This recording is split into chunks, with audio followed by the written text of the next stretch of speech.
Hey everyone, it's the Broccoli and Breakdowns podcast. I'm Tanner, and this is episode number 9. Today we've got a really special guest for me, Jake Potts. If you don't already know, he's the drummer of my old band, Aragon, and his new project, Minister Sin. There was a whole lot of rehashing the past with this one, along with the formation of Thrashcan, a battle of the bands Riot, and the transition into a new lineup with Aragon. Check out both of his bands on Facebook, and you can hear Aragon on Spotify and YouTube. You are currently listening to our, you know what, I don't even know, I helped it, so I'm going to say our song, Painful Regression. As always, you can listen to all episodes of the Broccoli and Breakdowns podcast on Apple Podcasts, Google Play Music, Spotify, Stitcher, YouTube, and all other major streaming services. Thanks for tuning in.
Either at the gym or when I went to the chiropractor. Oh, really? But yeah, I think I hope I don't know. I hope it was a good show. Yeah, I mean, I saw it on Facebook. I didn't know if he was gonna. I didn't know if I was gonna be able to make it out. There's quite a few shows, but yesterday was just one of those days you just didn't feel like doing anything. It was just like one of those tiring days. So. Dude, yesterday I'm opening up these blinds. Sorry, I like light. I gotcha. I was like. I was planning on going to the show last night. I did go. I went. But I was planning on it, and then I just, finishing up my work day, and I was just sitting there. I was like, looked outside. It's raining, and I was like, fuck. Yeah. I was like, I want to go, but at the same time, I hate. Yeah. It was coming. And they were also calling for tornadoes as well, so. I did not know that. Yeah. There was a tornado that was reported like 8 miles southwest of Fuquay, which is about from this area. Pretty close to Garner. Yeah, but no, about like 10 minutes apart, maybe roughly. I mean, I don't know. I haven't studied my geography in a while, so. That's pretty close in my book. Yeah, exactly. I've been in a couple tornadoes, but yeah. I think the one that was the worst. It was one I was in school, and it went right by our school, but it didn't do any damage. Right. There was one we were at my house. We went in the cellar, and I was so young, I don't remember it really. Right. But we went in the cellar and we went in the basement, not a cellar. Yeah. But we went in the basement, and it's like an inch of water down there because that thing floods all the time. Yeah. And it's passed by, really didn't do any damage. It just destroyed some crops. Right. Basically.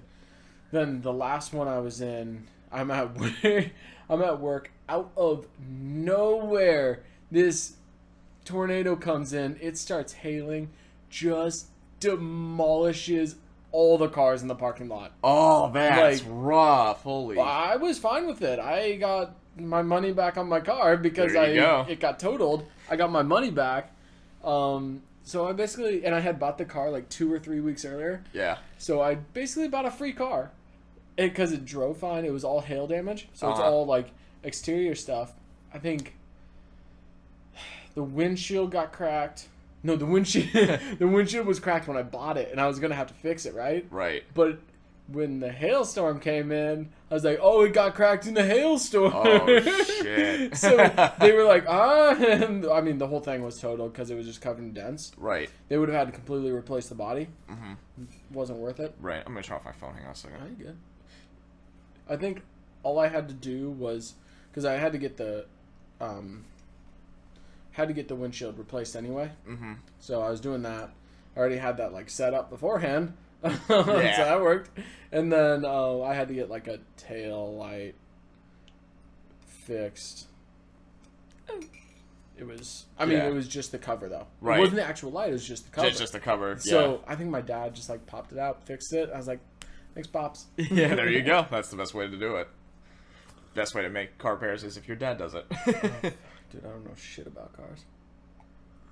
Well, I worked at Jiffy Lube when I was in high school for like 6 months. Oh. Yeah, well, it was like during the summer, and I learned a lot about changing oil and changing filters and learning about all the different types of fluids that go in the car. So I mean, that was definitely a little knowledge that you can learn, but not enough to become a full-time mechanic. So I don't know how to change an oil. I know how to add oil. Yeah, I can figure that one out. I don't know how to like drain the oil or. Yeah, I mean, it's not really that complex. It's that oil filter. Like the oil filter is what's the biggest pain in the ass. Okay. Yeah. Yeah. So. I don't. Yeah. Are we I'll learn about. I mean, it's what I do is I just like turn it on and then I just like pick a spot, cut that, and that's where it starts. Gotcha. So it's usually like the podcast might be like 2 hours long, 2.5 hours long, but it'll like the person like whoever will be here for like an extra hour or so because like, they'll be like half an hour before, half an hour after, or longer. The one with Black Plate, I was with those guys for like 8 hours. I saw that, yeah. And then we went to the show, so like all together we were pretty much together for like, because we went out to eat afterwards, then went to the show. So together we were probably like 10 to 12 hours. Oh wow, were you guys here or? No, we went down to, dude,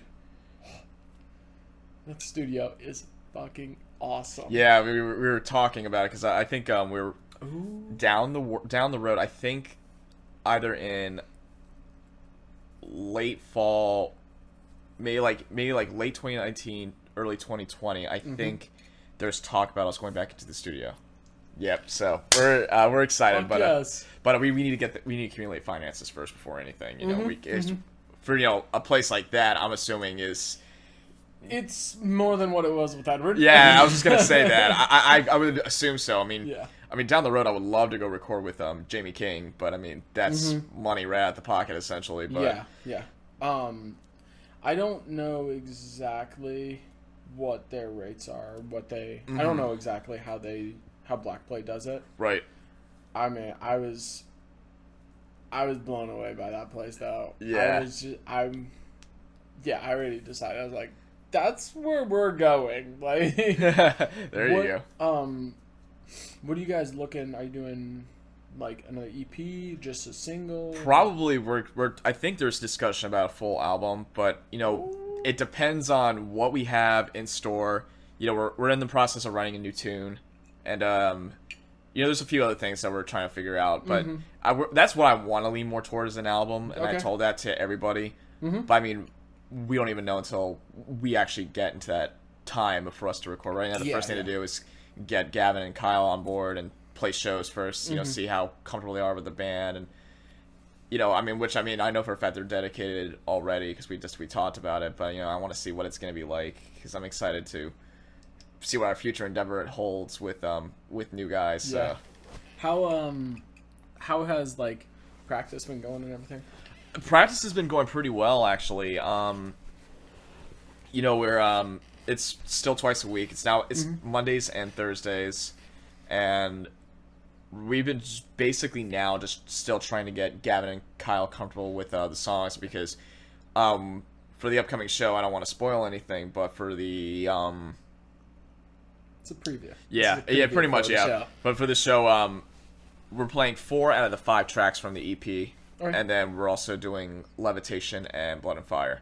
Oh, hell yeah. Yeah, and but since those songs aren't recorded, and we didn't record the songs, we had to give them your lyrics. We had to try to make sure we can structure the song right, so that way they know where everything's gonna go for each song. But I mean, Kyle's been nailing the bass parts like that. Like, he learned Blood and Fire probably like in the first 10 minutes. Yeah. Yeah, that was probably the most complex one out of everything. And then Levitation, he got down pat pretty well. He actually altered the bass line for that middle section.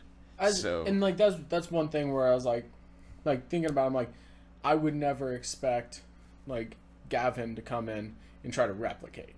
Well, he replicated Levitation, I think he's still working on. Blood and Fire, like those two, Levitation, Blood and Fire, because they weren't recorded. You know, he's still trying to figure out those, figure out the realms of those songs. But as for the other 4 that we're playing, like he nailed those down like within a week. Like that was impressive. Like we started playing Nomad, and when we saw him do the vocals and how on time he was, I'm like, dude, you're gold. That's all. Like that's all I can think about was like how impressed I was. Like how like you would have been proud if you were there. Like you would have been like, yeah. I'm sure he's better than me. I'm sure he's doing better. I mean, no one can ever replace you, dude. So you'll always have a heart with us. So we always talk about you and Turner. So yay. Yeah, no. Real quick off the bat, I'm kind of trying to restructure the podcast a little bit. Sure. So I want to, starting off the podcast, I want to promote shows. Okay. So we got May 10th. Yes, we do. May 10th. It's our first live debut back from like a 6-month period. It wasn't really a hiatus. It was just kind of like restructuring the band. Yeah, transition. And we're playing at Clayton Beverage with Through All This Time and Death of a Tyrant. And there was also another band that was added. To be honest with you, the name just kind of like slipped out of my mind. But there's another band that's on the bill, so we're not opening this show. Is it on Facebook? It's on Facebook, yes. I'm gonna check that real quick. Yeah, go ahead and check it. Because I forgot the name just like slipped my mind like just that. Make sure. Because I like to promote.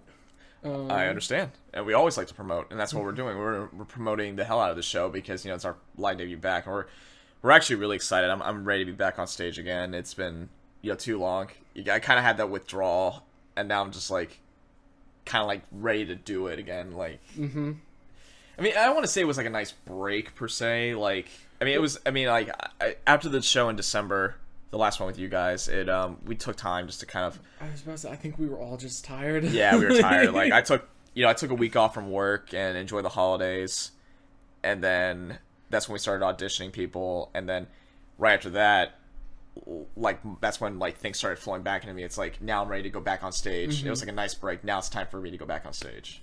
Okay, it's Angels Bleed Mascara. Angels Bleed Mascara. I was like, Angels Bleed. I remember Angel and Bleed. I just forgot what it was. I thought it was ABS, like the ABS line on the car. I'm like, no, wait, that's not it. No, it's ABM. So okay, Angels Bleed Mascara. Real quick.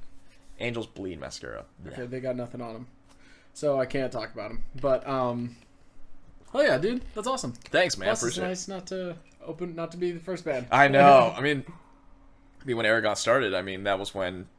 Our first show we opened, and I mean that was always a beneficial time to open. It's because this is a newly established band. If you're a new band and you headline, like people are not going to know what they're coming to.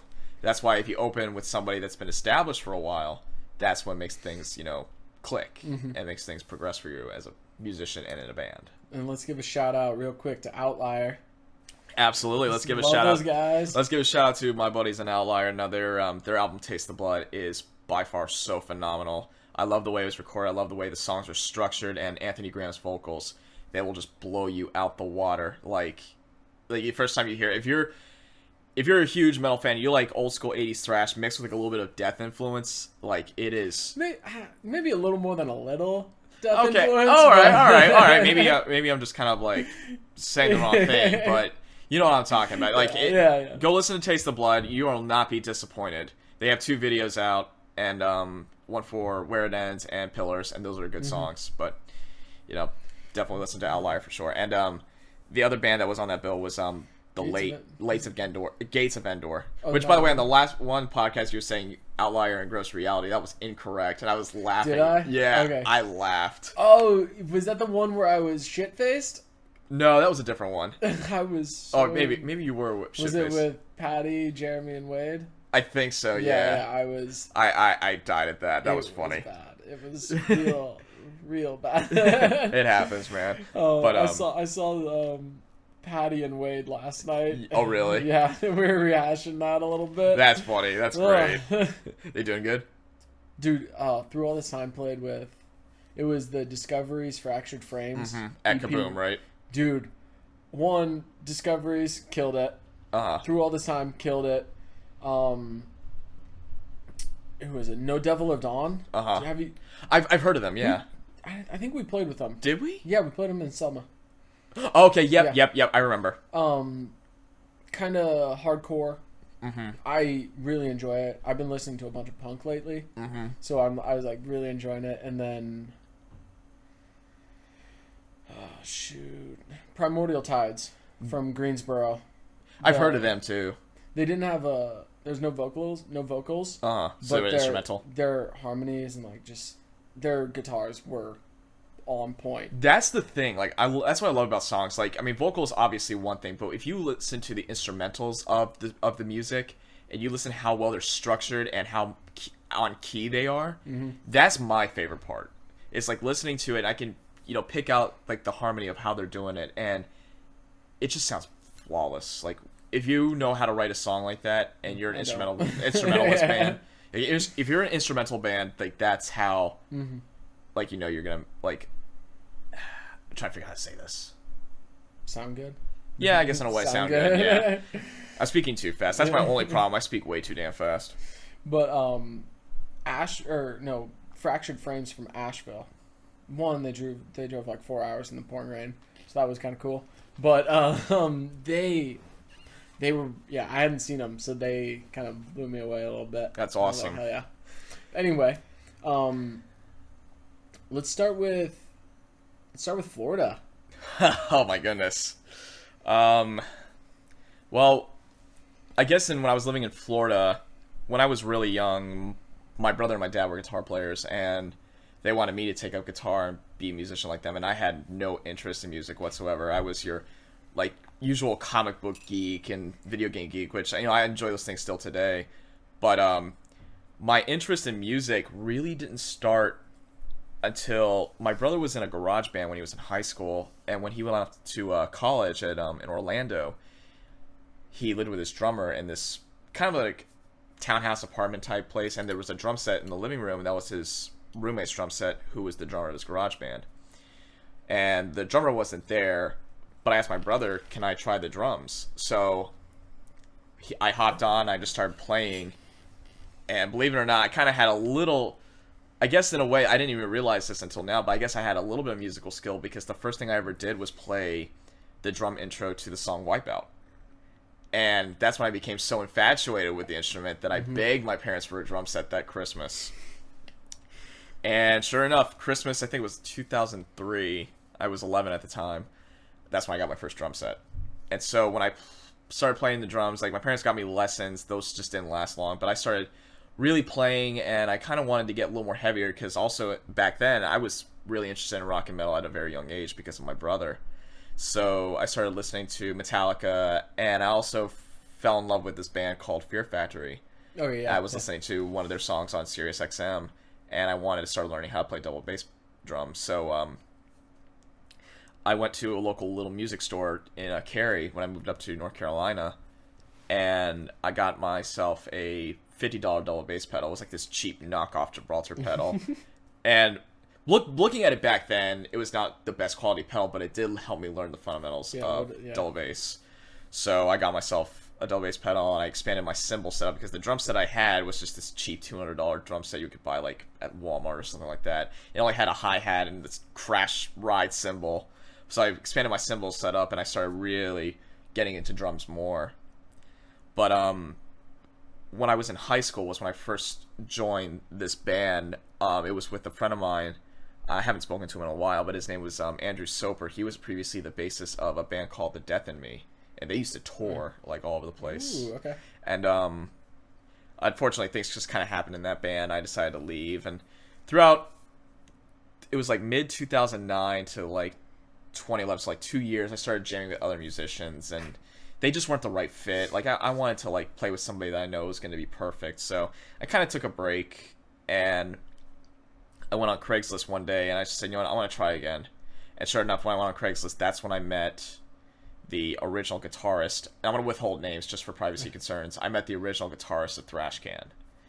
And he had the same influences as I did. Like, I started really getting into more classic metal, like 80s thrash metal, like Metallica, Megadeth, Anthrax, Slayer, the big four, and other artists as well. And he had, like, such the same influences that I wanted to start jamming with this guy more. And I was like, hey, are you interested in making a Metallica tribute band? That's kind of like my focus at that time. He was like, yeah, I'm definitely up for that. So we started jamming to Metallica tunes, and then I think it was in October of 2011 we brought in our first singer, and we told him about the project.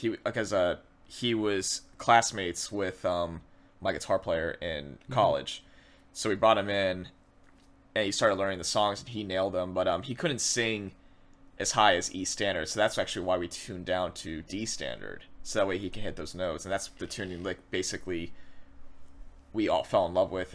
Even as a drummer, I like that tuning because it's just how heavy it sounds and how I'm trying to figure out the best way to describe it. But so we brought in the singer and we tried him out, and then we started putting out ads on Craigslist for another guitar player and a bass player. And sure enough, the next day I wake up to a voicemail on my phone, and it was from Chris Taylor. So I was like, hey, if you want to come over and jam with us, we'd love to have you come try out. And he was, at the time, he was stationed at Fort Bragg in Fayetteville, because he was in the Army.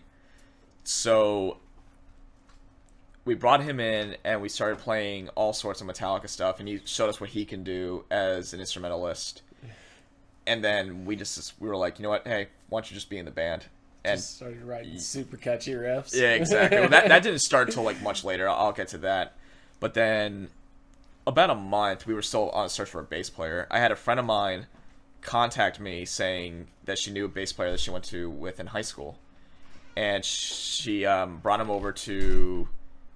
Actually, the first thing she did was she put me on the phone with him, and I asked him about it, and he's like, probably not. So he initially declined. But then a week later, she brought him with her to this place that we used to hang out at in Cary, and that's when I met him for the first time in person. He was like, yeah, I was kind of thinking about it now. I'm kind of interested. So I brought my bass stuff with me. I was like, all right, let's go to my house and we'll start jamming. He's like, oh, I brought it with me. Yeah. Like, well. Like, that's like how dedicated he was. Like, he brings his stuff everywhere with him. Like, that was like the best part.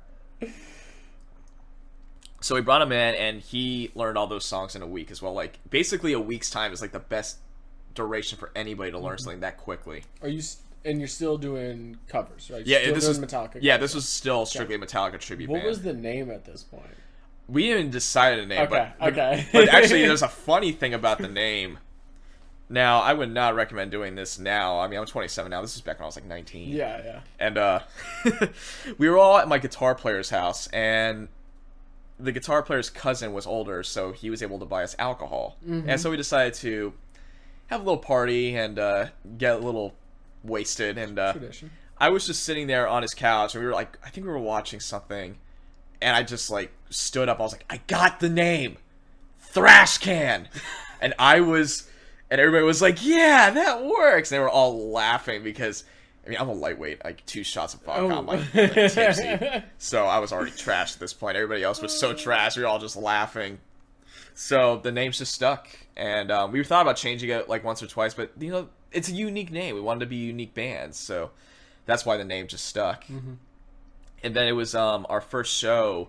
Now, we weren't fully ready to play, you know, a big venue. Like, back then it was called Volume 11. Yeah. But we weren't ready. But I had a friend of mine living at the time. He had some parental dispute. So his mother owned this building in Fuquay Varina that it was empty space. There was like no business in it whatsoever. And it looked so awesome that my 20th birthday was coming up at the time. And I asked my friend's mom, could we have my party and my band's first show here? And she agreed. So we had our first show at this building, but it was huge. Yeah. Like, we had our own little stage. We had a lighting setup and everything. That was so memorable. Like, I remember like everything that happened that day. Like there was one time That's your first show? that was the very first show. Oh, like that okay. morning, we were so Yeah. excited that you remember that detuned banjo we have in the Oh, yeah. yeah. Yeah. Chris decided to take that and start playing all the Metallica songs we were playing on that thing. There's a video on YouTube. It was the funniest video we ever made, and like we were just all laughing. I wasn't down there when I was actually upstairs, like getting ready to leave. And this was like 9 o'clock in the morning because we had to be at the venue for Wait, sound was check. Chris doing face paint at this point? No, Oh. he didn't start doing that till much later. Yeah. Basically, Chris is like a Marilyn Manson startup kid. Essentially, it's like the best part. Yeah. But no, that was the first show, and that was so memorable. But then right after the first show, that's when the singer announced he was going to leave the band because he wanted to pursue his education. We were very understanding. But then it was like Weak. yeah, I know, right? Weak. Very weak. But I mean, he was older than us. He was the oldest out of Yeah. everybody. But he didn't drink or do any of the crazy stuff we did. So, but it was around that time we started writing original music. So the first song we ever wrote as a band was the song we played at the first Aragon show, which was Coming For You. That was the first song? Yeah, it was one of the first songs. It was that Oh, and, shit. and an instrumental called Balance of Powers. It was a very repetitive song. It was only Yeah. like 2 minutes long. Because, we really didn't know how to write music at that time. It was, we wanted to stay true to what we were doing, which was being a tribute band. But, we wanted to branch out. We wanted to do something new. So that's what we decided to do. But around that time, though, it was like May 2012. I'll go ahead and tell the backstory now. When I was 17, I was diagnosed with ulcerative colitis. And in 2012, I was in such severe pain that my disease had worsened that it was just basically time for me to have major surgery done. So I had my guts ripped open. I had my large intestine taken out. And so it was a two-parter surgery. So it was one surgery, and then 3 months later I had to have another surgery. Now, when you have surgery, obviously, you should be staying in bed and recovering. That wasn't the case with me. I decided that, like, a week after I was supposed to really be staying in bed and relaxing because I was feeling pain, I decided to get back up and play drums again. And sure enough, about 2 weeks later, we had a show. And I'm still recovering at this point. Now, it was, I mean, I felt like shit playing, but I Yeah. did it. Yeah. And I mean, adrenaline probably took over. yeah, pretty much did, and of course dehydration as well. Speaking of which, Yeah. Oh, gosh. Oh, yeah, because water's... Oh, gosh. Yeah. so, Okay. but then we also had another show as well. Now, see, there's certain promoters with shows that I'm very skeptical about, especially ones that try to basically scam you and take a run for their money. Do you Essentially, want to say names? I'm not gonna say names. Okay. Anything that's basically caused harm to myself or my previous bands, I'm gonna withhold names Yeah. just for security and privacy concerns.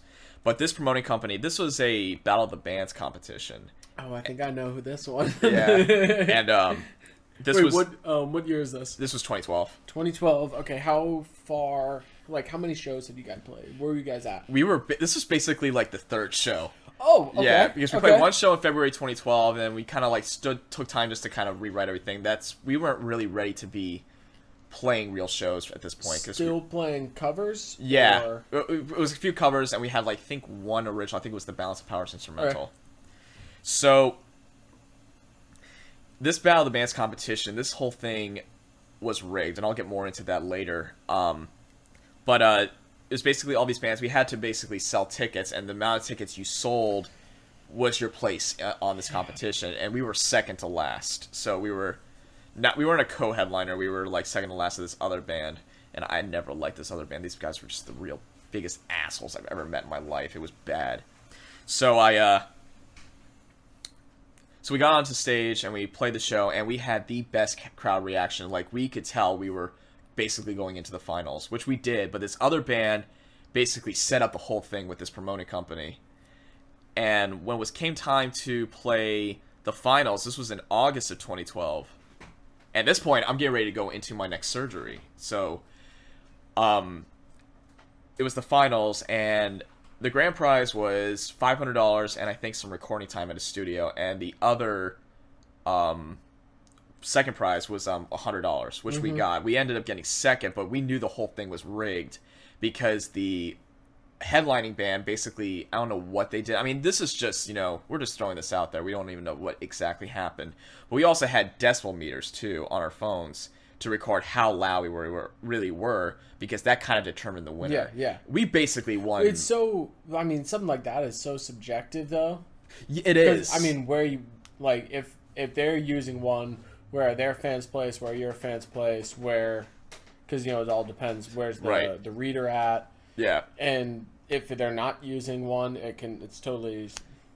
Right, because I think there was one over by the sound engineer, and I think my dad stood by there so he can compare the measurements.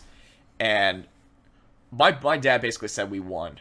And I could tell we did, because we had the loudest crowd reaction. I mean, the other headlining band that was playing, like, they were just trying to set it up. And at the end of the competition, one representative of each band was supposed to go up. I didn't want to do it because I was still healing from surgery, but I knew I would have caused something to happen. Chris couldn't do it because if Chris got angry, he could easily lose his, he could basically lose. He could be kicked out of the military, essentially, for lack of a better term. And we didn't want the bass player to stand up there because he was just, eh. That's pretty much all I'm going to say for that.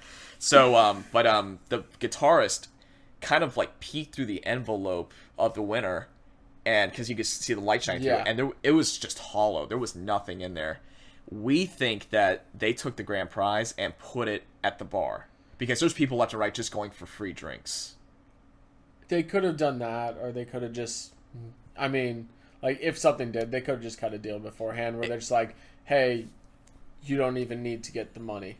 Yeah. Like, don't even worry about it. Yeah, there was something fishy going on, like, we can tell. But because of what happened, this is where it gets interesting. Because of what happened with that, one of our friends starts chanting, bullshit, bullshit, and we got everybody involved. And then a major riot happened, essentially. Like, everybody was just getting into fights, and some girl knocked my sister-in-law down. I had to pick her up. And my brother, who is completely drunk at this point, gets into a fight with somebody. Let's also point this out. Former fighter. Yeah, that's true. Yeah, my brother's a first-degree black belt. He will kick your ass.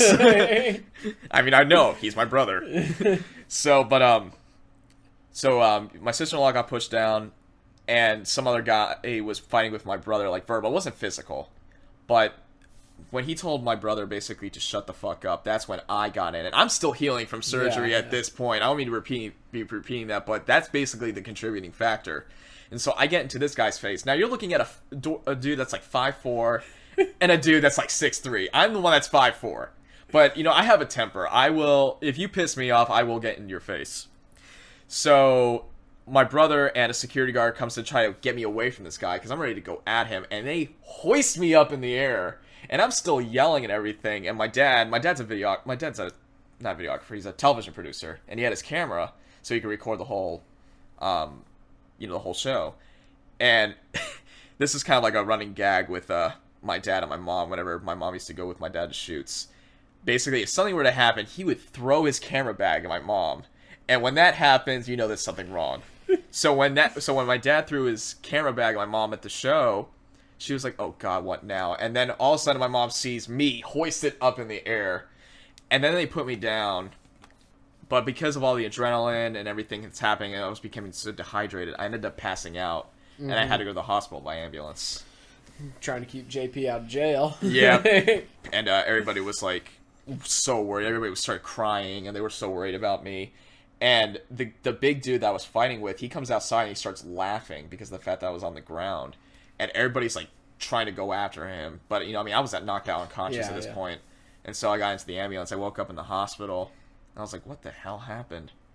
And that's when I explained. And then when I found out what really happened, the representatives from this promoting company called me. And I just basically let them have it. I said, you guys call my number again, I will find you. And I hung up. And they never called me since. Like, you don't ever mess with me. You piss me off. Yeah, you never get my business again. So. Yeah. Yeah, that was definitely a... Battle of the bands. Yep. But, now here's another funny story. This was shortly after I had my neck surgery. I had, a hole in my stomach from when I had the surgery done, I had it covered with a bandage. And so we were playing this show in Pine Bluff, North Carolina. It was an outdoor thing with this other company that put on the show. We decided, well, why not? We don't have to sell tickets or anything.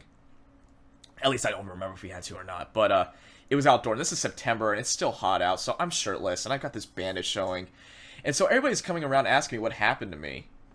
And I'll tell you what I said in a minute. But there was this other guy that was sincere. I was talking. I was like, so what happened to your stomach?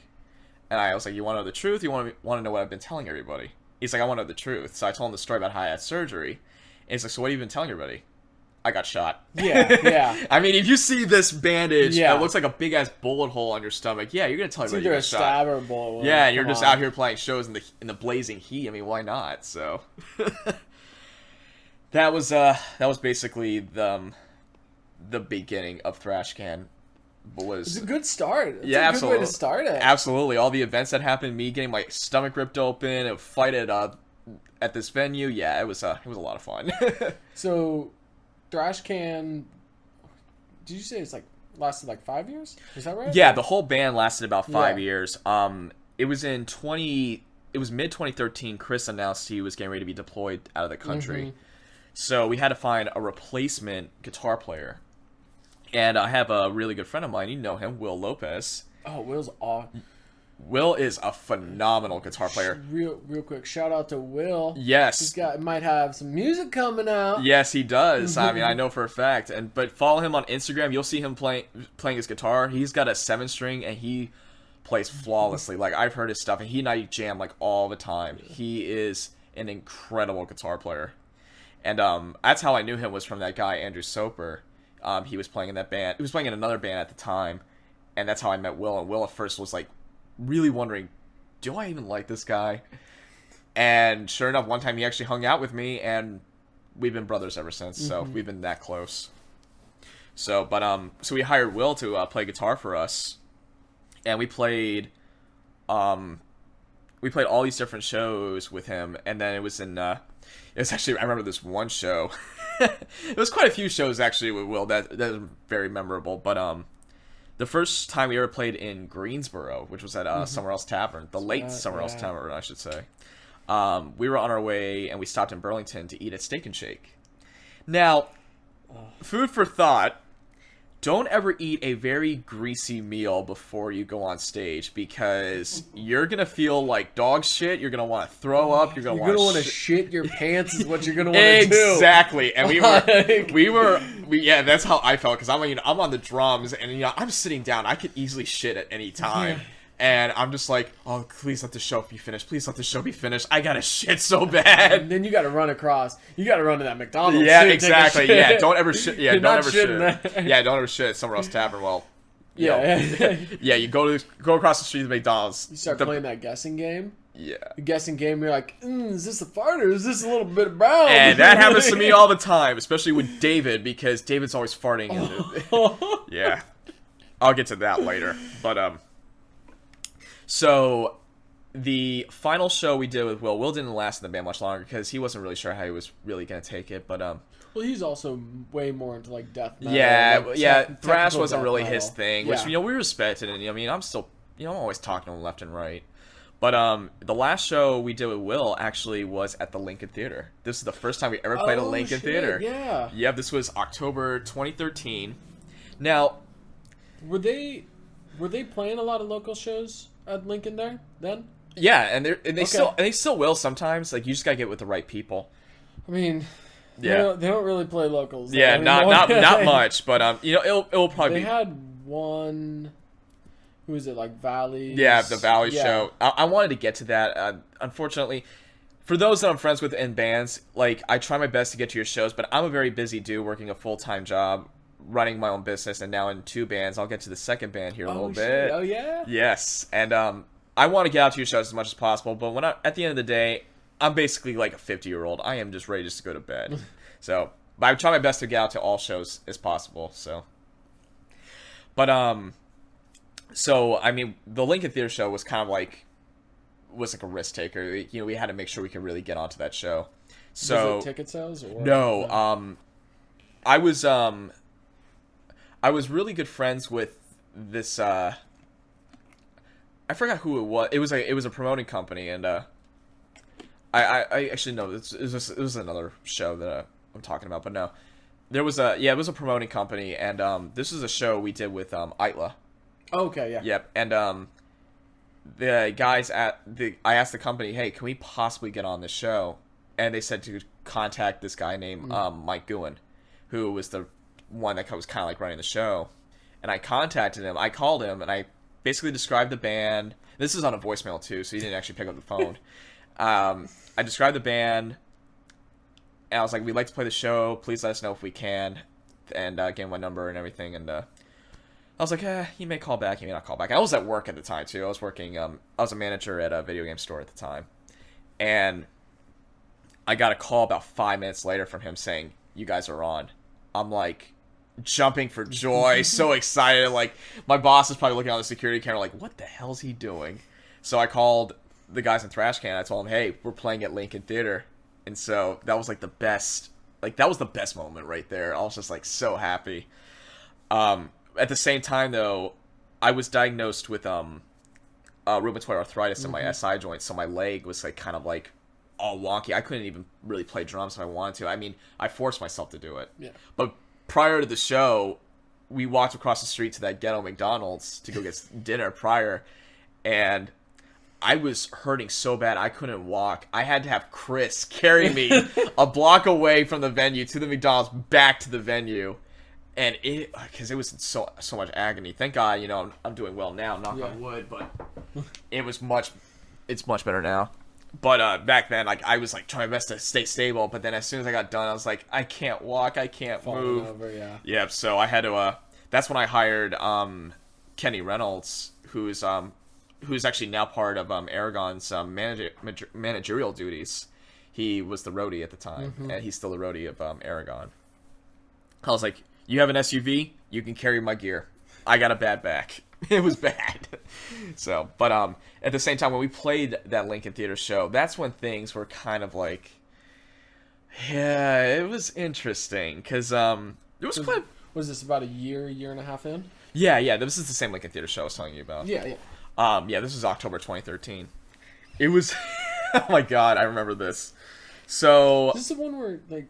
I'll tell you, yeah. No, there was one time... one song we were in, I think this is the third song in, the lead guitar player breaks his A string.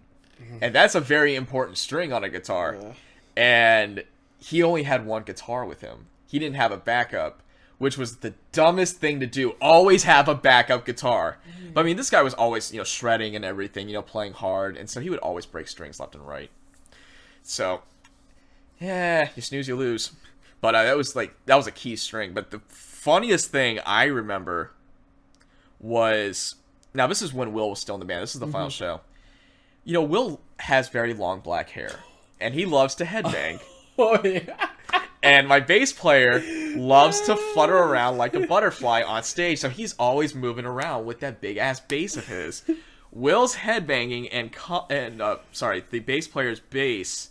Yeah, they didn't get along too well because Will's hair got caught in the bass player's tuning pegs, and so you can see the bass player going this way, and Will trying to get his hair out of the bass peg, and I'm watching, but while playing drums, just dying of laughter, and I'm like, oh, this is gonna end well. This is not gonna. yeah. Like I could see Will like having a headache right after, but you could just you could watch everybody in the audience just like laughing because it's like, I was like laughing. That was the end for me at that show. I was just like, nope, done. So that was the last show with Will, and then we kind of tried our best to figure out what we're gonna do about a replacement for Chris. So our last show with Chris was in December 2013 at the now remodeled Maywood with the stage that was originally in the corner. The small stage? Yep. Yeah. And now, this is before I got my brand new drum kit. I was playing I think it was a 6-piece Ludwig kit I got in 2009. This is the same drum kit I had when I was in Thrash Can. Thrash Can at the time. that was the last show we did with Chris, and this was with Outlier. So Outlier was a very big supporter of us. You know, when I first met Ray from Outlier, like, he and I have been buds ever since. Like, we had the same influences and everything, and I would always support Outlier, and he would always support Thrashcan. So he brought us on that bill with them. And this was with the late Necrocosm and Gross Reality. So that was the first time I ever heard those bands.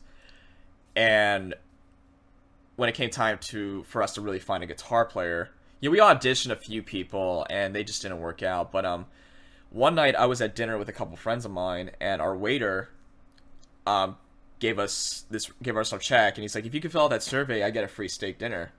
So I was like, all right, I'll tell you what. I kind of gave him like an ulterior motive. I was like, I'll fill out the survey if you can tell me about a guitar player that could be in my band. And he's like, I'm a guitar player. What kind of band? I told him about the band, and he came. Yeah, and he's like, well, I was like, can I come audition? I was like, hell yeah, you can. So I brought him in, and he nailed all the songs. And this is at the time we were actually in the process of recording Thrashcan's first album. Now, Thrashcan's first album. Who'd you record it with? That's the thing. We recorded it ourselves with this little piece of shit 8-track recorder, and it was mixed on video editing software. So we didn't have any professional stuff. I mean, we were young. What? Who did it? My dad. Yeah. Yeah, my dad. No offense, Pop, but the work was shit. But at the same time, you know, I mean, we were really young back then. You know, we were all in our early 20s. We were working, you know, minimum wage jobs. We didn't have the money to do this kind of thing. So so that's how we had to do it. But we made it into a CD, and we had 10 tracks, and they were all shit recordings.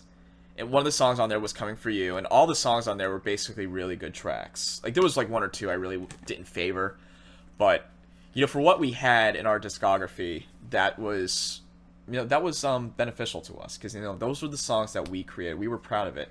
The recording quality maybe shit, but we were proud of it. Yeah. So that's when we brought in the guitar player that replaced Chris. We said our goodbyes to Chris, and we were like, bye-bye. And we brought in the guitar player, and he started learning all the songs, and that's when we started really playing more shows, and we had our album release show at the Maywood in May of 2014. So the album was released on May of 2014, and small stage. Right? Yeah, it was a small stage. And we started playing other shows. We played Fayetteville a couple times at the original Drunk Horse Pub. That was in the same complex as a strip club.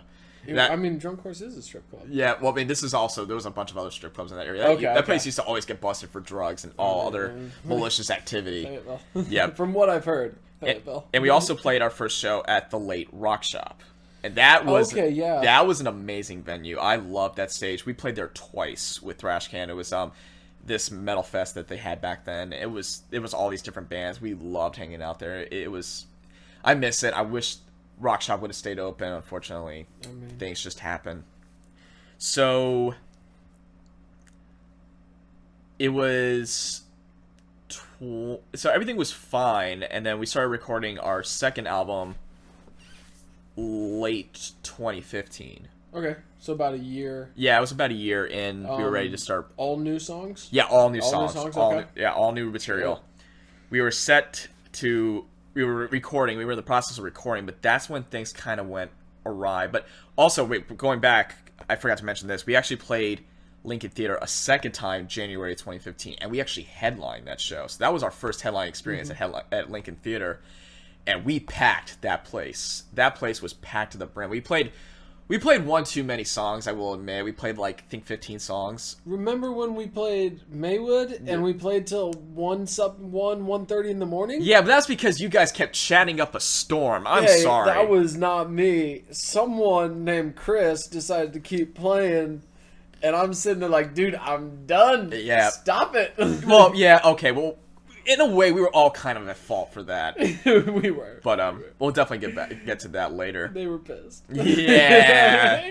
Yeah, that was definitely fun. But we packed that place out. We played one too many songs, but we still had fun. That was the first experience at Lincoln Theater, and I would love to go back and play there again. I mean, eventually down the road, I know it will happen, but, you know, you got to work with what you got right now. So, I mean, we're still trying to get the new members ready for our next era in Aragon, I should say, quote unquote. So that was one of the biggest experiences was headlining Lincoln Theater. That's something I'll never forget. So we were set to record the next record in 2015, late 2015, for a summer 2016 release. Mm-hmm. So it's been 2 years. Who were you recording with? Believe it or not, we were actually recording with Will Lopez. Oh, he had started at that point? Yeah, he started at that time, and unfortunately he no longer does it. It's basically my fault, and I'll kind of get back into that later. But that's all right. The last show we did as a band was February 2016, and at the time, Chris actually came back to visit, and he jumped on stage with us. Chris's replacement was not happy with the fact that Chris was kind of like was back in the picture. Whatever. Yeah, so that kind of what made things... He just got back from deployment. Well, no, he wasn't back from deployment this time. Oh, okay. Yeah, he was still deployed this time. Well, he was just... He was just... Yeah, he transferred from Honduras to Fort Campbell, Kentucky. Okay, yeah. So when Chris came back, the other guitar player was just a real asshole. He was kind of like showing his true colors. And we were set to play a show in Fayetteville at the new Drunk Horse Pub. And this was a Johnny Another Cut show. We had to sell tickets. And we actually did a Johnny Another Cut show prior to that, November 2015, in Wilmington at Ziggy's by the Sea. We actually opened for Act of Defiance and a Legion. And I think it was an Act of Defiance. That's where I met Sean Drover, one of the drummers of Megadeth. And he was a super nice dude. Yeah. We were hanging out back. We were hanging out behind the stage. We were showing each other's drum kits and everything, and talking. He was the nicest dude ever. I regret not having my phone on me because I would have taken a picture with him. Get but his number. That's what I want. I know, right? But no, he was hit you up whenever I want. Exactly. But no, he was a super chill dude. So I'm backtracking more. I keep forgetting things that happened, but there's a lot. There's tons of stuff. So. Back to the story about the Drunk Horse Pub show. We made arrangements because at first the guitar player that replaced Chris, he didn't want to play the show. He didn't like having the fact that we had to sell tickets for a place that we're not going to. But we were all making decent incomes at this point. This is 2 years later. We're at better jobs. We're making money, and he still didn't want to do it. And the day of the show, because if you're selling, who was the headliner? I forgot who it was at this time. I mean, this is 3 years ago. Yeah, no, I was just wondering. To be honest with you, I only keep the best memories, the things that I know that are going to be favored. I keep those in the back of my head. Everything else that just was kind of like trash, I just, I forget and move on. Yeah, exactly. So we were set to play the show, and I made arrangements with the lead guitar player, the original founding member, to pick up his cousin because he was one of our roadies at the time. He would come to my house and he would ride with me. And I was upstairs getting ready, and I heard a voice downstairs. I assumed it was the cousin, but it was actually Chris. He surprised me with a visit. And I was like, hey, what's up, man? We're getting ready to play a show down in Fayetteville. You should definitely come hang out with us. And he was like, definitely. So I got a text from the guitar player saying, hey, stop by my house on the way to the show. I was like, I didn't think anything of it. I was like, okay, why not? So I drive to his house, and Kenny was already on his way to Fayetteville with all my gear. So I drove to the house, and I knocked on the door, and they yelled, come in. And it felt like one of those like mobster movies where everybody's on the couch. Yeah, walking in. They're all on the couch just waiting for me. And I'm like, what the fuck are you guys doing? We got to be in Fayetteville in an hour. And that's when they said they're not playing the show. We don't want to sell tickets. We don't want to do it. We need to talk about this. I was like, you know what? No. At this point, I had lost my temper. And I said, if you guys don't want to play this show, there's no more band. Thrash Can is done. I left, I slammed the door, I got in my car, and I went home. And I had to call Kenny, who's already, probably three-quarters of the way to Fayetteville. I was like, turn around, there's no show, band's over. And at this point, we were still trying to finish up recording with Will. And I had to call him and tell him what happened, and he said, I'm just going to stop recording. The worst part was, they left me with a fine. I had to go down to Fayetteville and pay Johnny Another Cut a fine.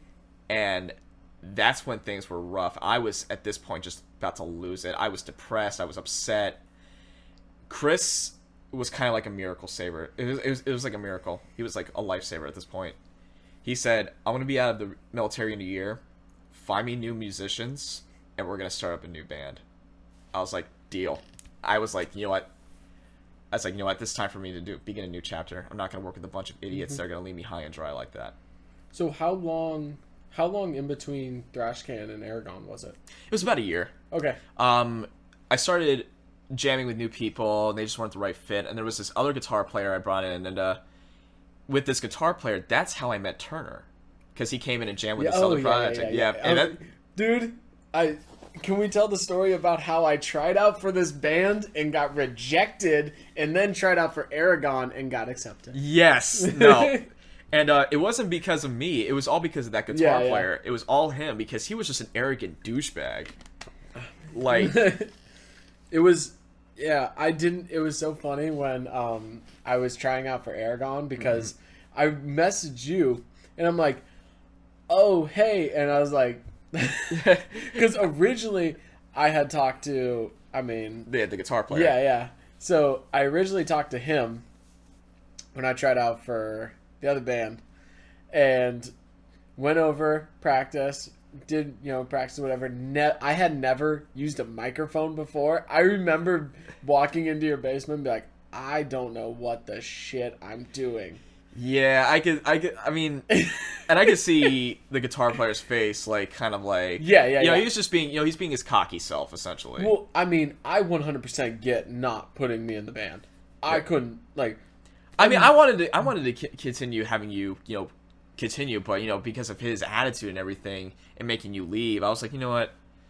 No, this project's not gonna. Like, here's the other thing though, because this is initially, like, I was looking for members for Chris's project, for the new project with Chris, I should say, and that was the initial intention. But this guy had another ace up his sleeve. He wanted to start his own band, and have me as the drummer, Turner as the bass player, and we had another guitar player at the time, and we also had a singer who basically sounded like his nuts were caught in a freaking zipper or something like that. That was how high he sounded. And unfortunately, things just didn't last with that project, quote unquote. And I was like, I had to find new people for Chris's band, because when the guitar player found out I was really trying to get this new band started, he didn't like that and basically threw a hissy fit. And we were also in the process of recording a demo again with Will. And there was something that was said to Will by the guitar player, but then there was something that was different to me, and I told Will comes in my house and gets into the guitar player's face and starts screaming at him, and at that point, and I can't see Will being mad. Oh, when he gets mad, he gets mad. But I just can't see. He's so chill. He's so nice. He's like a teddy bear, but if you piss him, he's like me. He's like a teddy bear, but if you rub him the wrong way, yeah, he'll be feisty. And at that point, because I wanted to stand up for my best friend, I was like, you know what? You guys can get out of my house right now. Get the fuck out. Don't ever come here again. With the exception of Turner, because Turner was all for Chris's project. Anyway. I have trouble speaking, as you can tell. I always mix up my words. When Chris came back, that's when we started really trying to get things ready to go. But prior to that whole shit going down with Will and that project, quote unquote, I was at a show with the late Kiss the Curse. I was watching them play, and there was this long-haired gentleman with long red hair and a Metallica shirt. And I was like, there's something about him. I want to talk to him. So I tapped him on the shoulder and I introduced myself. And this particular guy was David Nissoff. And I didn't know about him being a guitar player until I added him on Facebook. And at the time, his Facebook picture was him playing a guitar. And I added him and I saw a video of him playing Hardwire by Metallica, including the solo. My mind was blown. I'm like, I gotta have this guy in the band. I gotta have this guy. I showed it to Chris, and Chris liked what he was doing. And so I brought David in, and David became the lead guitarist of Aragon. Now, the last piece of the puzzle, we had Chris, we had me, we had Turner, we had David. There was one more piece of that puzzle we were missing, and that was a vocalist. And that's when we tried you out. First person? Yep. It was so funny when I messaged you and you sent me the location, and I look at it, I'm like, because at that point, it had been like 6 to 8 months, somewhere around there. It was September. Mm-hmm. It was September when I tried out for the first band. And then I remember it was right after I finished first year school here. Right. So I finished it up and I was like, oh, it's summer. I was like, I got time. I can do this. So it would have been like May. Yeah, it was like around May or June. It was somewhere around there. It was right before Chris came home from the military, and I remember because I remember seeing you before, but it was something. It was weird. Like I didn't recognize like the way we were talking, and when you asked me that question, like, do you have a particular guitar player jamming at your house? I was like, not anymore. Those days are done, and that's when you tried out, and we brought you in. And back then, before you shaved your head, you had that blonde hair going. Shit, no, the first time I tried out, I had hair down to the back of my neck. I vaguely remember that, dude. Well, I had a hat on, so you probably didn't even notice it. But you had a hat on? Yeah. I don't even I'm sure remember that. I always had a hat on. I don't always even had a remember that, baseball dude. hat. I really don't. Well, because I was doing the, like, shaved on the sides, long on the top, but it was down to, like, the back of my neck. But then I saw your face, then I was like, wait, okay, I remember this And guy. then the next time I have bleached blonde hair. First time I'd ever dyed my Yeah. hair. And off topic, I remember when we did the roast for it was like my 26th birthday. With you and Chris. Yeah. And I did the picture slideshow of everybody, and I had you in front of the Beach Boys. Oh, yeah. That was like the best picture. I think that was like my favorite out of all of them was you in front of the Beach Boys. I was like, yeah, Tanner's a good singer, but here's his first band, the Beach Boys. Pick it up, good vibrations. Dude, Moya. I remember when we first started playing Moya, I was like, this is like a beach song. I was like, I got like beach vibes to it. It doesn't turn out anything like that. Yeah, I don't know. There was something about it. I just had this like beach vibe. I was like, the summertime. I think I had like a summertime feel to it. Dude, what the fuck are you smoking? Dude. No, but Muya was actually the first song that David ever presented to me, and all the songs that are on the EP was the songs that Chris had recorded for me to learn prior to him coming home that next year. So he sent me all the songs, which included. He was in Tennessee at this point. Yeah. Well, he recorded them in Tennessee, but he was still living in Kentucky because I think they're kind of like on the border of each other. Like the songs he sent me were, there was two other songs, but the ones that were on the EP were Nomad, Painful Regression, Jake's Song, and Obliterate. Yeah. And there was two others that didn't make it to the EP. But Muya was the first song that David ever showed me, and we restructured it, and we got it to where it is today. And that's one we usually either open with or we usually close with. It's never like in the middle. It's kind of rare. Well, I mean, it doesn't. Yep. It works really well as a last song, just because this is Goodbye. Goodbye, yeah. But also the intro too allows us to really walk on stage. Yeah. Like I remember the first time. Huh? R. Yep. As we rise. Yep. Yeah. Fun fact: Muya, the song Muya, the first like minute or so of that song is actually another part of the track that's an intro called As We Rise, and we never even. What were some of the names we came up with for Moya? Because we had like all these different.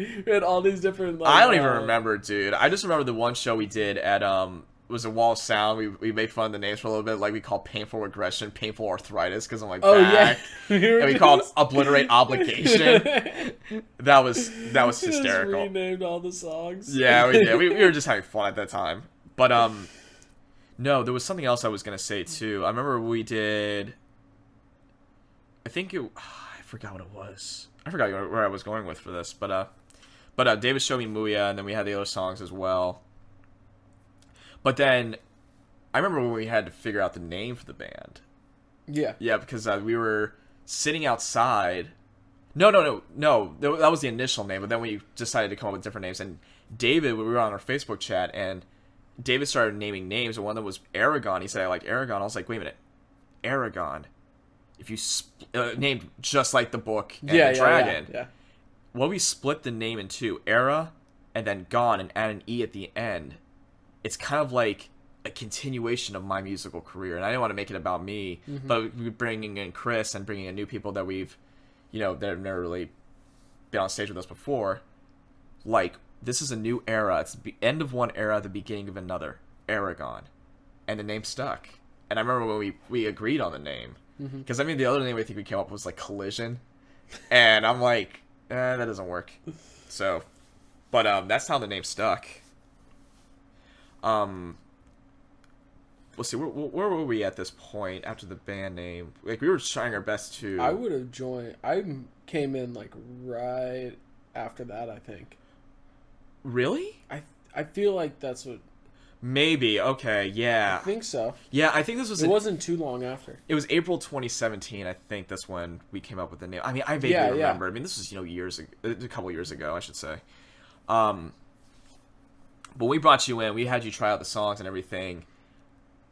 I remember you couldn't. I remember at this time, David was still tuned to half step tuning, E flat tuning, and you couldn't sing that high. Yeah, we had to detune it half a step, so when we play live, it was in D, and no, didn't we start tuning it down when Chris started doing singing? Oh, there was a couple songs that were in drop C, but no, we stayed with D and drop C just because everybody only had one guitar at this point. It was just easier just to retune the one string. Mm-hmm. But that kind of helped us define our sound because initially the goal with Aragon, because we all came from different musical backgrounds, like, me and David were all classic, you guys were modern, Turner was punk. Chris was kind of like in between because he is across the Chris is he's fucking nuts. Exactly. Okay. It was that's kind of like how we wanted to define our sound. We wanted to bring in all elements and create songs based on different genres of metal. Like, one song would be metalcore, one song would be thrash, one would be power metal, one would be like new metal, etc. I'm just trying to prove a point. Like, that's kind of like how we wanted to go about the band because that's how we want to do it, and that's kind of like initially that's what I thought we were gonna do, but then we kind of like decided on two genres that we all could agree upon, and that's when we released the EP in May when we opened up for Hammerfall and Flotsam and Jetsam. That was a fun show. That was an amazing show. Oh, I just spoke to Chris. I talked to Chris at the Unicron show. Oh, you did? Yeah, I was like, hey, man, I don't know if you remember me. He was like, oh, hell yeah, I remember you guys. Yeah, I remember that. Yeah. Yeah, with Cranky Loud, right? Yeah. Yep. Yeah, that was, I remember we wanted to do that show. I remember David was so obsessed with doing that show. Oh. Dude, David is a beast. Let's get this straight. David, when it comes to promoting and sales and stuff, is a beast. He really is. Like, he was the only one. He sold like 3/4 of the tickets. Yeah, and we just barely made. We had like, I don't even know how many tickets. So we had to sell like what, 50? Yeah, 50. I think we had like 10 left, and we got lucky selling those at the last minute. Yeah, having the money to wasn't it play like your brother and some friends? Yeah, I think it was my brother and a couple other people. Yeah. But that show, I still remember, and I remember talking to the guys in Flotsam and Jetsam. Those guys were so cool. Like, I remember we were outside with their tour bus, and we were talking to AK. Hammerfall. Hammerfall. No one can see me, but I'm doing this, like, they were doing synchronized, like, I'm going to call it, like, whipping their hair back. Synchronized. Yeah, no, I remember that. And I remember, like, watching them, like, they were just doing all sorts of stage antics. Like, that's the one thing I wanted to see with Aragon and bands is, if you have a great stage presence, that's what makes the show. I mean, the music's one thing, but if you know how to get that crowd going and, like what you did with the high fives during Muya and all the other stuff you did during when you were on stage with us. Shit I did. Like, I mean, that's what makes the show. You gotta have fun with it. I mean, appearance, Well, shit, you were at the Through All This Time show where they were headlining with Black Plague. Yes. It was at the Maywood, right? Yeah. Remember Abstractionist? Yes. Dude, they were so tight. Yeah, they were. Like, they did a lot of synchronizing. Like, when you see stuff like that, that's when you know, like, that band is going places. Like, if you know how to play your instrument, good. But if you know how to bring the crowd in and put on a good stage show, that's always a contributing factor. It just like, the music, I always say music's number one. Yes. But then that... Yeah. Oh, precisely. And I mean, that's kind of like how I went about it when I first started, playing music, many years ago. And all the experience I've had, stage presence is the biggest thing. That's why I learned how to do certain tricks. I haven't mastered, like, twirling my sticks or throwing sticks in the air and trying to catch them, because you've seen during practice when I try to do that, I either fling it too far or I come back and hit myself in the face. There's always something that happens. But I'm still trying to learn. Okay, so that was May. We released the EP. Mm-hmm. And then we played a whole bunch of shows. Yep, I remember you guys were talking about the one with Fear the Indifference, Dragging the Fall, Through All of His Time and Freaks, July. Oh shit! That show. That was a great. And show. by the way, you weren't the only one promoting that show. I was the one that actually set it up. Yes. I didn't say I was the only one, did I? If I did, I'm sorry. Yeah, and you said you set it up. Liar. I was the one that set it up. Whatever. I lied. You dick. Ladies and gentlemen, I was the one that set up that show.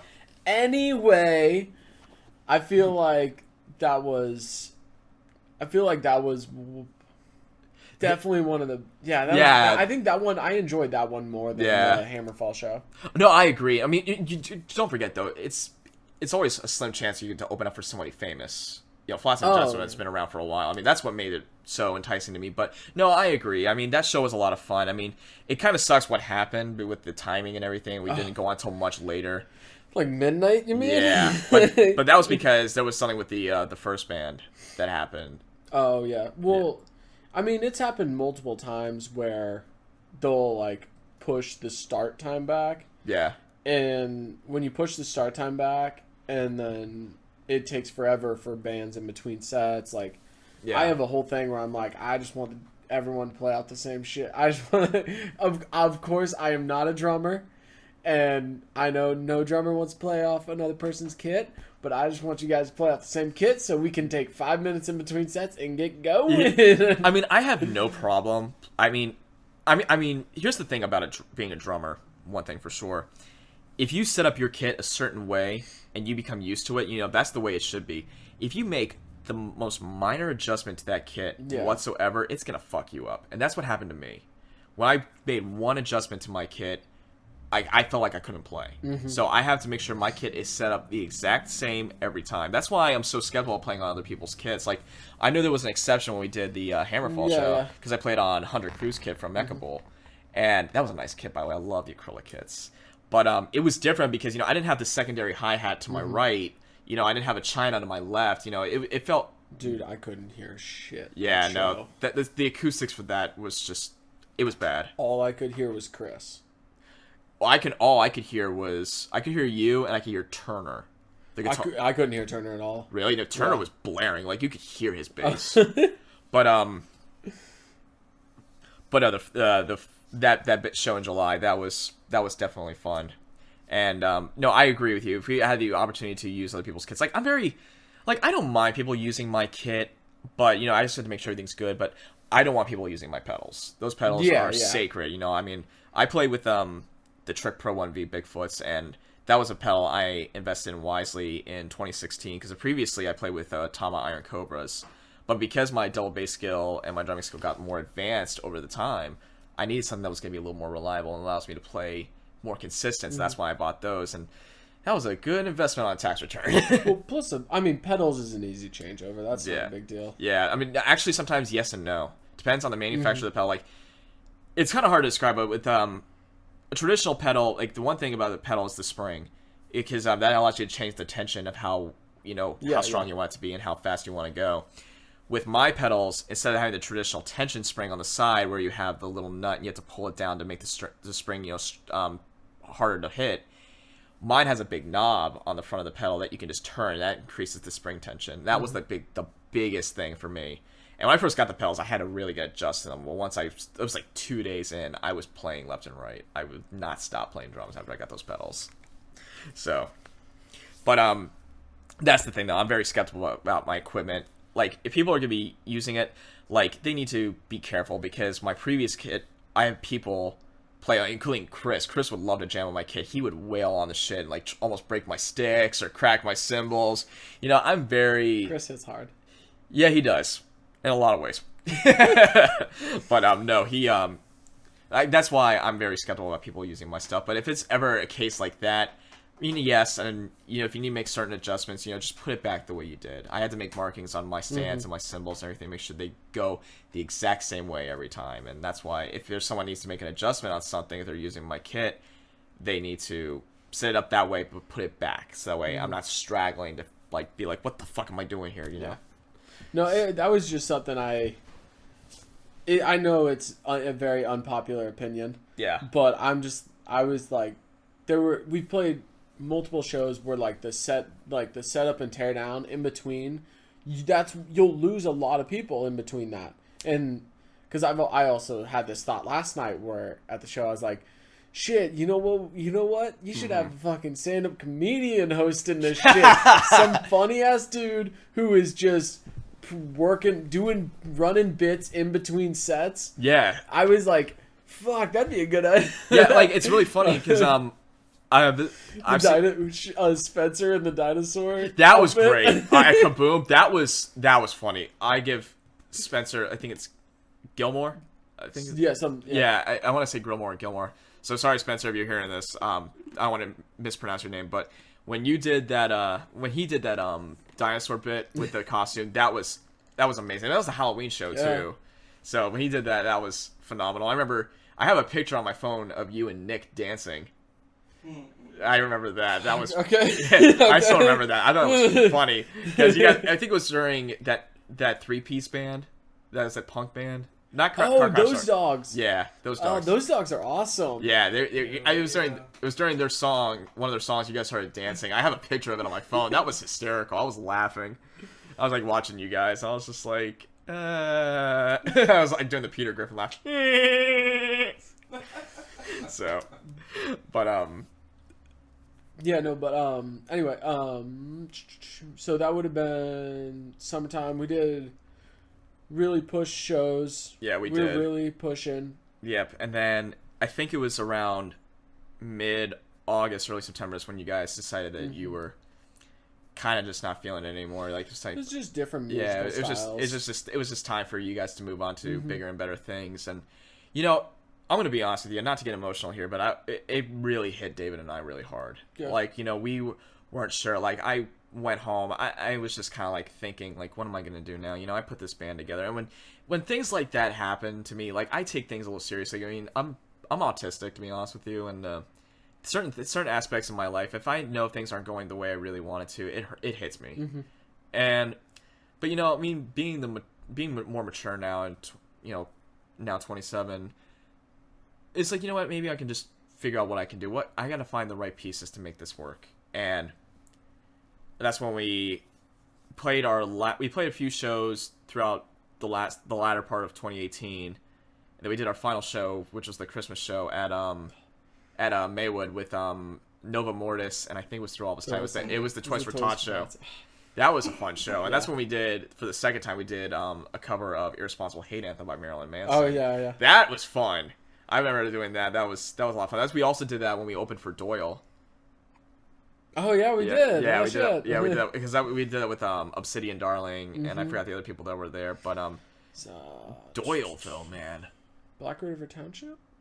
No, that was a different show. No, the Cold Classics. Cold Classics. Yep, that's it. No, Black River Township. Oh my god, that was our second show. This was our second show, and we headlined that show. Yeah, and we played with them. And I swear, dude, I completely split the pants. My pants. I remember my jeans.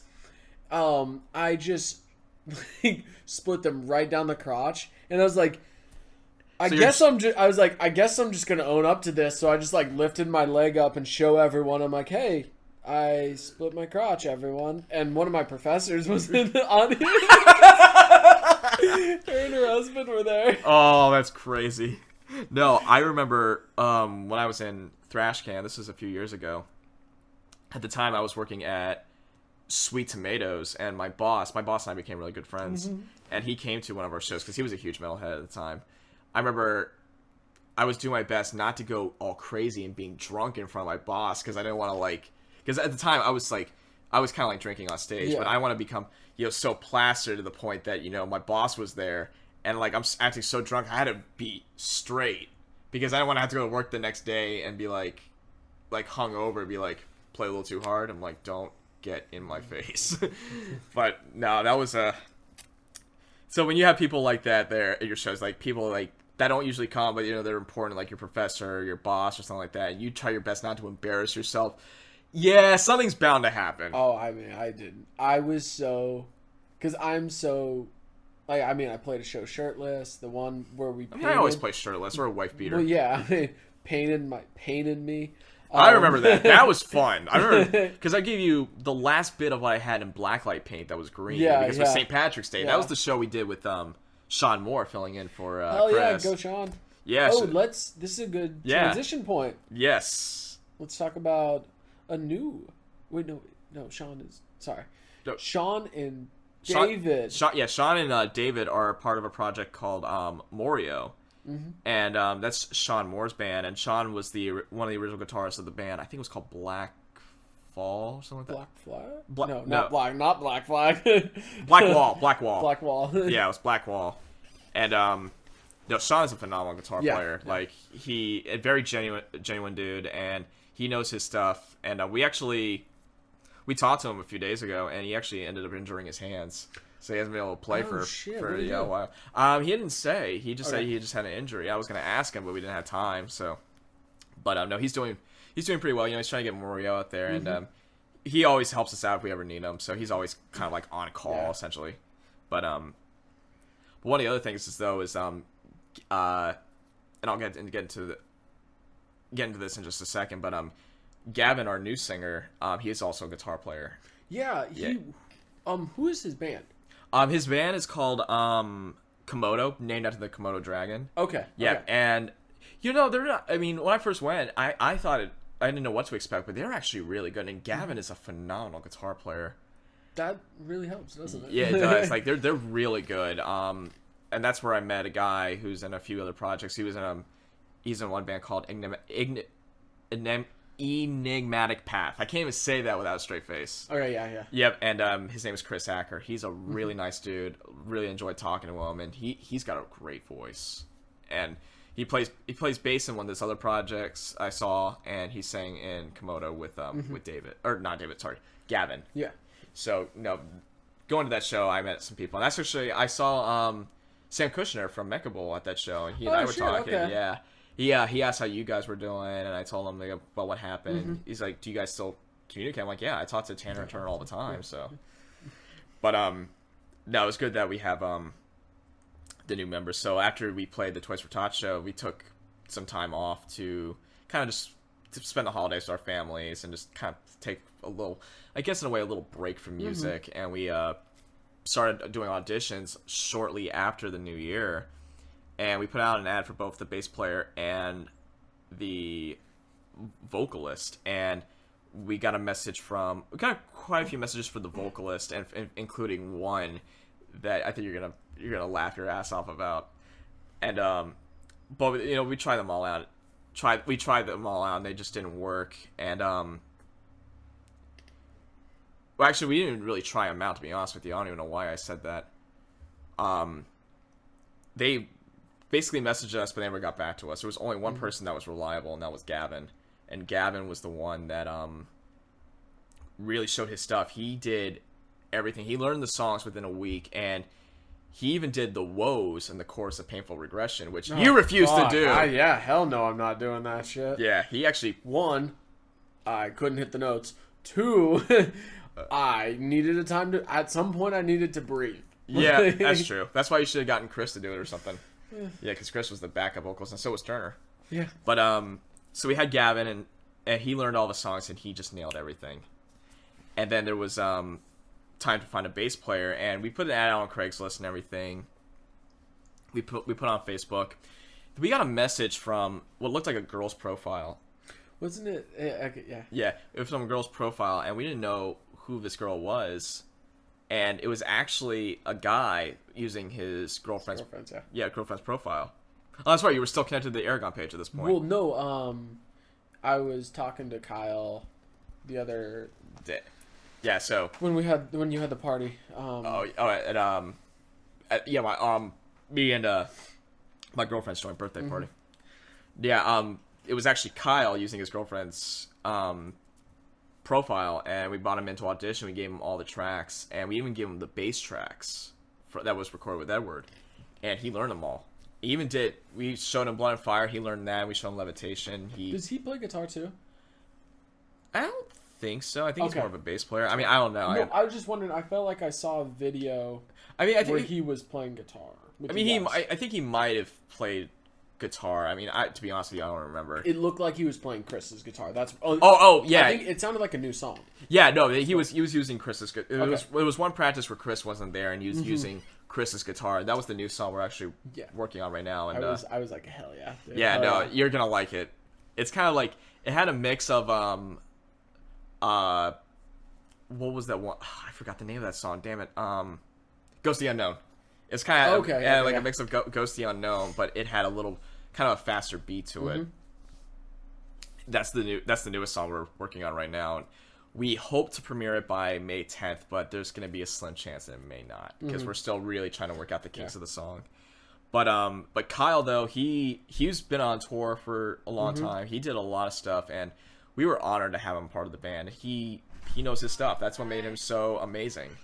Yeah, I was like watching that song. I was watching that video. I was like, oh, hell yeah!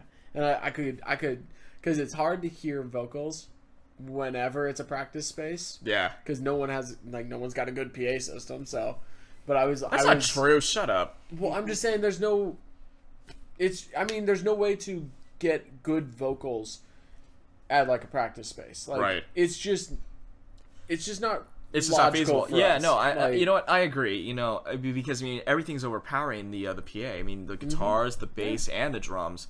I mean, we had the phone set up where it could try to be able to hear everybody, both guitars, Gavin singing, and me on drums. But you know, it just wasn't feasible. It just didn't work. I mean, unfortunately, you have to work with what you got. You have no way of directly recording sound from like the PA into a soundboard and using it as like computer audio. You don't have a way of doing that. So, but I was very much impressed. I think from what I could hear, I think Gavin sounds really good, and I'm very excited to hear that song. So, do you guys have any other shows set up yet? We're trying to work on one. Yeah, I know Outliers been reaching out to us to do a show with them. We just need to find the time. And we're also trying to do a joint show. And this is my next point I wanted to bring up. I am now the drummer of a second band, and this band is called Minister Sin. How this got started was David actually reached out to me. There was another band from a while ago named Lady L. Charlotte. Yep, they were based out of Charlotte, and David is really good friends with the guitar player Brett Cutler. Unfortunately, Lady L disbanded sometime in 2018, and David reached out to me saying, "Hey, I'm doing a new project with Brett Cutler from Lady L." Where's he from? Is he? He's from Raleigh. He moved to Charlotte, and now he's back here. Okay. I was about to say, I was like, all right. That's kind of like why we really haven't done anything much, because we wanted to wait for Brett to come home because he moved back last month. And David asked me, "Do I want to be the drummer?" I was like, "Yeah, let me hear some stuff." And I liked what I hear. It's basically, we actually just put this in the description today. It's old school doom stoner metal with thrash flavors. Okay, yeah. Yep. So that's kind of like how. I mean, that makes a lot of sense because Lady L was kind of doomy. Yeah, that's how they wanted to go about it. I actually like doom, and I like the stoner. Like it gives, it's different from what I'm originally used to playing, which is the heavy thrash stuff. But in a way, it kind of allows me to express both a lighter style and a heavier style at the same time. And the songs that we're writing right now are just phenomenal. Like, we released a teaser trailer on our Facebook page of one of the songs, and Gavin even comes up to me and says, "Dude, I like what I'm hearing." Okay. So you'll be able to hear if you go to Minister Sin. Minister Sin, yes. Minister Sin, okay. Yep. It's me, David, Brett Cutler, and this bass player named Matt Sorrells. Okay. Yeah. Is he? Has he been in anything else that he's in a few bands. Like he plays a couple things. I haven't really talked to him about that kind of stuff like really much. But once I find out more information, I'll definitely let you know. But I was just wondering because for the most part, everyone's been in a few bands, right? So I just wonder. Yeah, no. He's been in quite a few. He's still in a couple now, but originally we thought maybe we can get if we were going to audition new people for Aragon, we actually think about talking to Brett and Matt for to be part of Aragon. I mean, we just combined the two bands in one thing, but they kind of didn't. They didn't want to. We kind of wanted to keep things separate. So that's when we auditioned Gavin and Kyle, and it made things a little easier for us as a band. So especially now we're in 2 different projects. You know, we're still good friends. We don't have to have those conflicting things. Because, I mean, it'd be weird to have, you know, the Aragon sound and the Minister Sin sound. They're totally 2 different sounds. Yeah. So we can't implement that kind of stuff. Oh. So that's what made Minister Sin happen. We actually just booked our first show with Minister Sin. Oh, shit. Okay. Yep. It's May 24th. Who's doing... Are there vocals? Or... Yeah, Brett is doing the vocals himself, Okay. and I think Matt's going to do some backups. But Right. but Brett's a good singer. He's a very baritone singer. Like, the tunings they play in are C standard and drop A sharp, and I think they're going to experiment with other tunings like B standard and drop A for some of the stuff, because some of the stuff actually sounded better in drop A. We kind of experimented with that. So it's weird. Like, I don't want to throw Brett under the bus, because I really had to rework him with this song on it, but one of the songs that he wrote sounded exactly like a Nickelback song. And I was about to have Look at this photograph. Actually, it wasn't even that. If it was that song, I would have probably shot myself then and there. But I'm driving like I'm black. Just got my license back. I got this feeling. you're just embarrassed the shit out of yourself. You know that, right? No, I didn't. Yes, you did. I know Nickelback. It's all right. Anyway, so I had to help him rework the song so it didn't sound like that. He actually made it better. It doesn't sound like a Nickelback song anymore. So the way it sounds, you won't even recognize it. So. Okay. Oh, sorry. I think I interrupted you. When was that show? It is May 24th at Clayton Beverage. Okay. Yep. And Steve and Grantham actually just messaged us out of the blue asking if we wanted to do it, and we weren't really sure. We wanted to talk to everybody in person about it, and Brett was like, "All right, let's just do it." So we got ourselves Steven's in. great. Oh, I like is Steven. great. Steven's a great dude. You know, his hospitality at the venue is phenomenal, and they always have food trucks there, and they have the Marco's Pizza right across the street. Yep. So no, I love Clayton Beverage, but my home will always be Maywood. You know, Oh, yeah. I mean, I live like 10 minutes from the Maywood, and whenever there's a show, you know, Jim Shires or Robbie Roger, they'll always get us on a bill forever ready. So basically, all I gotta do is just message them and be like, "Hey, can we have a show? Yeah, can you play this date? Yep, we're on." Yes, I can. So that's the main thing. One of the things I learned is if you make contacts with people around the area that you can get to know and, you know, talk to all the time, you can become friends with them. They can get you on shows and stuff like that. And the way with Lincoln Theater and how we headlined back when I was in Thrash Can was I'm really good friends with a gentleman named Tony Dio Leonard. And everybody knows Dio. He's one of the coolest dudes you ever meet. And he and I were really good friends, and he got us into Lincoln Theater, and we actually headlined that show. And it was with a bunch of different bands, one of them being Nightmare from this area. Yeah, that sounds really familiar. Yeah, they're they have an 80s sound to them, like an 80s power thrash metal, but they're really good. I'm really good friends with the guitar player, Reed Rogers, and the bass player, Anthony McHale. They're really good people. And I saw them for the first time back in March at Motorco, and they were just as strong as ever. Unfortunately, their drummer just recently left, and I think they're still on the verge of looking for a drummer. I mean, things that might change. I don't really follow Facebook as much as I used to, so I really use it just to help promote my music. But at the last I heard, they were still looking for a drummer. So, All right, buddy. I gotta get to church. Anything you want to promote? just come see us at come see Aragon at on May 10th at Clayton Beverage with For All of His Time, Death of a Tyrant, and Angels Bleed Mascara. And You will see me there. yes, you'll You see. can come give me a hug. Yep, and if you want to join on one song, you could if you wanted to. Oh, fuck.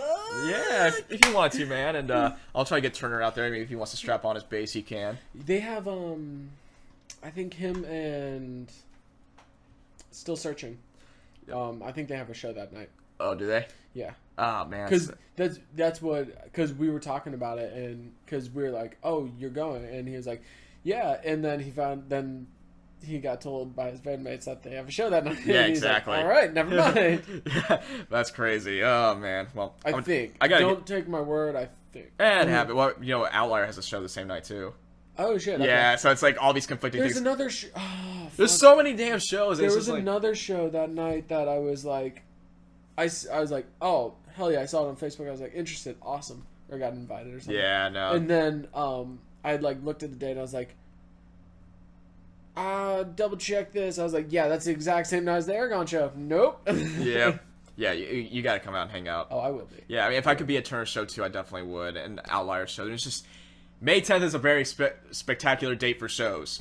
It's like wedding season. There's always so many weddings going on. There's now all these It's shows summer. going on. It's summer. Yep, and there's also Epicenter too that weekend. Oh shit, May 10th. That's like graduation for. Yeah. I think that's interesting. No. Anyway, no. Maria's got graduation. She's got work graduation that weekend too. Oh, okay. So yeah, no. Yeah, there's always something in the realms of May. It's also Mother's Day weekend too. So. Oh shit. Yeah, that just happens. But hey, thanks for having me on, man. Oh, yeah, It's man. awesome. So we got May May 10th at Clayton Beverage with Through All This Time, Death of a Tyrant, and Angels Be Mascara, and then May 24th with Minister Sin at Clayton Beverage. The lineup I'll have to re-look up because go like them. Yeah. Go like their page and yeah, you'll find out. please like Aragon, please like Minister Sin on Facebook. And we also have Instagram. We got new music coming out. Please come hang out. If you ever see me on the streets, I'm not a jackass. I'll introduce myself. I'll shake your hand. I'll hang out with you. Whatever you want. So. 2 lyric videos on YouTube. Yep. Painful Regression and Nomad. And we You have can a learn new. the lyrics. Yep, and we got new songs on the way. We have a new one that we're working on now. Hopefully, we can premiere it May 10th. So. EPs on Spotify. Physical copies. There's shirts. Yep. You got anything new? We're just trying to work on it right now. Yeah. Finances. Yeah. So It is what it is. But thanks, buddy. We do appreciate it, and Oh yeah, man. I love the podcast. Thank you. So thanks to you for having me on. Thanks to Nick for having me on as well. And Oh yeah, Nick walked in. yes, and Nick is here finally. Well, thanks so much, and looking forward to hearing this out when it comes out. So Oh yeah. thanks, buddy.